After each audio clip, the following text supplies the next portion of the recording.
Hey guys, the first sermon that I ever had the privilege of preaching was when I was 11 years old.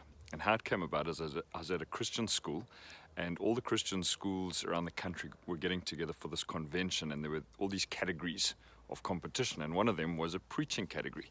So I decided to enter, and the text that I picked was James chapter 3, verse 2 through to 12, which speaks about taming the tongue, the power of the tongue.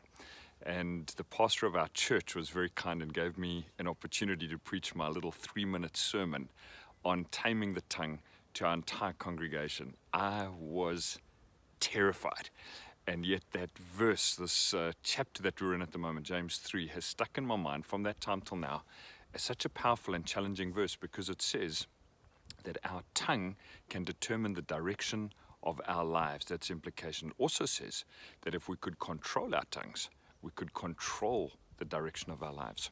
So this morning, I'd like to talk about 3 kinds of words that we should look to be speaking out, and in the wise use of our words and of our tongue. The first kind of words that we should look to be giving are life-giving words.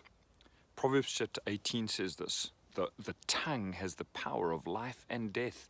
Those who love it will eat its fruit. I'm pretty sure that you've had words spoken over you that were cutting and brought some kind of pain and death into your soul. Equally, I'm pretty sure you've had words spoken over you that were life-giving, that just filled you up and made you think, man, I can do this thing. Your tongue, my words, have got that power to other people, and how we choose to use it will determine the fruit that is produced in our lives and in theirs. The second type of words that we should look to use are encouraging words. Words that fill other people with courage. It doesn't take much to get discouraged. All you need pretty much is one eye and one brain cell. To find courage in God, particularly in the face of trials and difficulty and temptation, that requires some level of faith.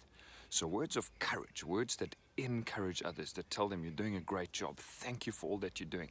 I celebrate these strengths in your life. When I look at you, this is what I see. These are the things I notice. Those are words that bring courage into people's lives. Also, thirdly, we should be speaking truthful words. Now, many people believe that speaking honestly and speaking lovingly are at odds with each other. Quite the opposite is true. In fact, in Ephesians 4, it says, instead, speaking the truth in love.